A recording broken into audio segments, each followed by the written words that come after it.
velkomsten, og tak til arrangørerne for at lave arrangementet i dag. Det er et spændende program, det er blevet til. Jeg er ked af, at jeg ikke kan blive hængende, men jeg skal i samråd i Folketingets Miljø- og Fødevareudvalg, traditionen tro, onsdag eftermiddag. De har rigtig mange gode spørgsmål, de gerne stiller mig.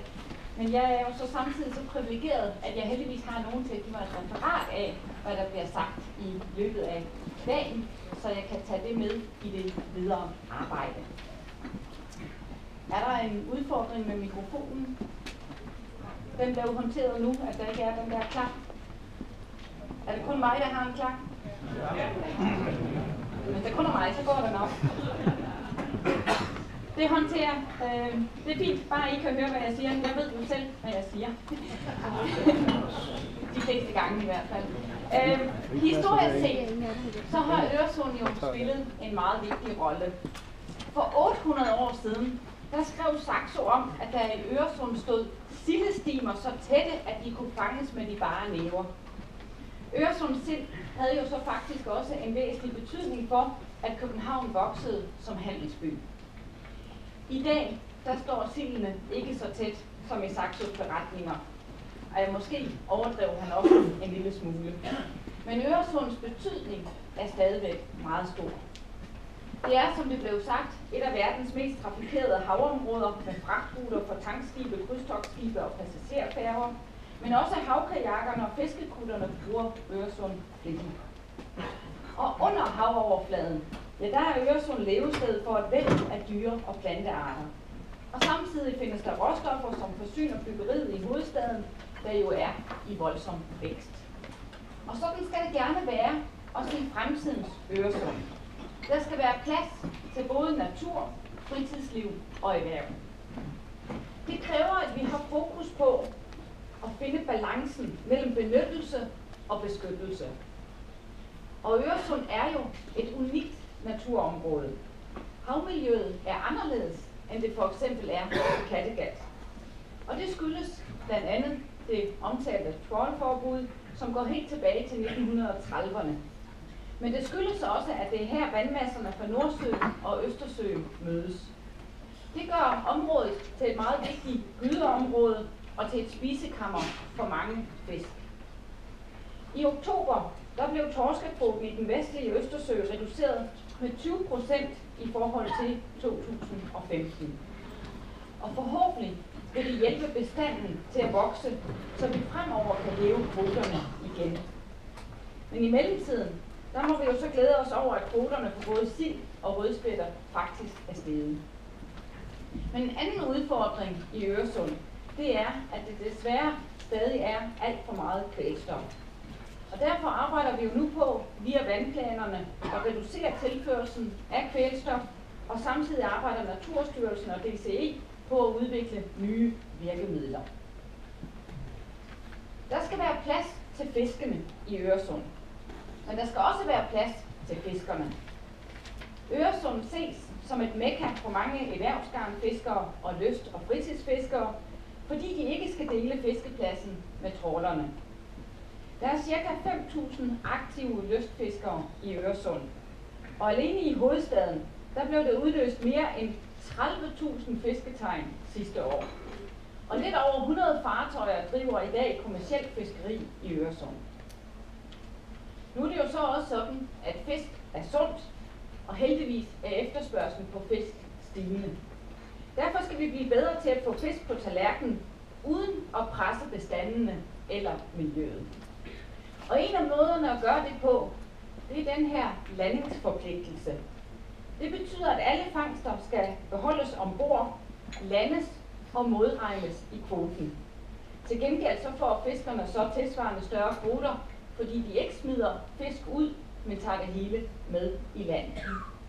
Men det er også nødvendigt med nye tilgange og ny teknologi for fiskerne. Og de nye veje, ja, dem skal I blandt andet være med til at finde og udbygge. Havet og kysterne, det er allemands eje. Og Øresund er ikke kun forbeholdt fiskene og fiskerne. Overalt i Danmark, der bruger vi havkajak og vinterbader, og flere er ved at opdage mulighederne af den fantastiske verden, der er derude under overfladen. Og netop i Øresund, ja, der kan de jo også være heldige at finde et brag af en af de mange forulykkede handelsskibe. Så Øresund er en perfekt scene til at bringe den voksende interesse for friluftsaktiviteter som dykning, snorkling og sejlads i spil over for turister og lokalsamfund. Og jeg ser gerne, at flere får glæde af naturen, ikke mindst de grupper, der ikke er så gode til at bruge naturen i dag. Og derfor indgår en styrkelse af friluftslivet i den naturpakke, som jeg kommer til at præsentere senere i år. Ikke kun fordi det er godt og sundt for os at komme ud i naturen, men også fordi det kan skabe flere arbejdspladser. Alene danskernes friluftsliv i Danmark skaber hvert år 28.000 jobs. Og mere end 5.500 af disse jobs bliver skabt af penge, der er brugt på sejlads, kitesurfing, badning, fiskeri, jagt, kano og kajak. Så med andre ord, hver femte job, der er udsprunget af danskernes friluftsliv, er faktisk skabt på havet. Der er nogen, der er bekymrede for, at de mange aktiviteter, de ødelægger naturen i havet. Vi skal selvfølgelig være opmærksom på det, men jeg må sige, at jeg deler ikke bekymringen. Tværtimod, så mener jeg, at der er plads til langt flere aktiviteter, der kan bruges af danskerne i fritiden, nydes af turister på besøg ved Øresund, og i det hele taget være med til at skabe arbejdspladser. Vi skal fortsat nyde godt af Øresunds goder, og det gælder også råstoffer som sand og gral, der er derude. København er i rivende udvikling, og der er brug for sand fra blandt andet Øresund til hovedstadens mange nybyggede lejligheder, kontorer, eller for nu at blive i det marine, den blå planet i Ørestaden. Selvom udvindingen af råstof i Øresund kun udgør 1% af hovedstadens samlede behov, så giver det fortsat mening at udnytte de råstoffer, der ligger lige derude. Men igen, vi skal sørge for at finde den rette balance. I 2012-14, der blev der indvundet mere intensivt end tidligere år. Og det førte til en hel del protester. Både fra fiskere, som var bekymrede for deres fiskebestande, men også for andre, som bruger og holder af Øresund. Og formentlig også fra en del af jer. Protesterne blev taget alvorligt, og der blev strammet op på reglerne. Og sagen er jo, at havbunden bliver påvirket de steder, hvor der udvindes råstoffer. Og derfor skal der altid gennemføres en miljøundersøgelse og en miljøkonsekvensvurdering, før der gives tilladelse til at indvinde i nye områder. Og det skal jo blandt andet have til formål at undgå, at stenrev bliver skadet og tværtimod bliver beskyttet. Så sidste år blev der indført et loft over, hvor store mængder råstof der årligt må indvindes.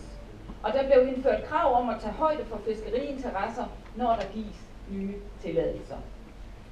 Så er der desuden gennemført en række undersøgelser af råstofindvindingen i Danmark, og jeg vil danne mig et overblik over konklusionerne. Fordi for mig er det helt afgørende at afveje behovet for råstoffer til hovedstaden, og så hensynet til de mange interesser, der er ved, at der er gode forhold i Øresund. Men vi har i årtier hentet råstoffer op af Øresund, og vi har samtidig haft plads til både fiskeri og friluftsliv. Og i årtier, der har vi håndteret benyttelse og beskyttelse på samme tid, og det bliver vi ved med også i fremtiden. Der er sket meget siden Saxo og den sene middelalder, hvor fangsten af sild i Øresund var af afgørende betydning for økonomien. Dengang var Øresundssildene den tredje største handelsvare på europæisk plan. Nu er der stadig fisket godt med sild i Øresund, men det er bestemt ikke det eneste, vi skal satse på. I stedet så skal vi satse på et Øresund med plads til både natur, friluftsliv og erhverv. Der er blevet stillet forslag om, at Øresund kan blive til en nationalpark. Og selvom det er en spændende tanke, så er vi jo lige nu i gang med at drøfte, at den 5. nationalpark, som lovgivningen giver mulighed for, den skal være i Kongernes Nordsjælland. Men hvis det ikke lykkes at blive til en nationalpark, så er der jo også en anden god måde at tage vare om Øresund på, ved netop at forene den kæmpe viden, alle sammen har på de forskellige områder i forhold til Øresund. Og den viden, den skal vi sørge for at samarbejde om til Øresunds bedste.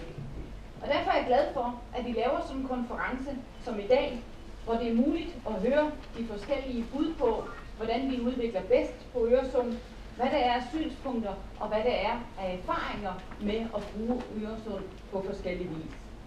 Så jeg glæder mig til at følge de initiativer, der kommer ud af dagen i dag, og håber, I får en rigtig god diskussion med hinanden.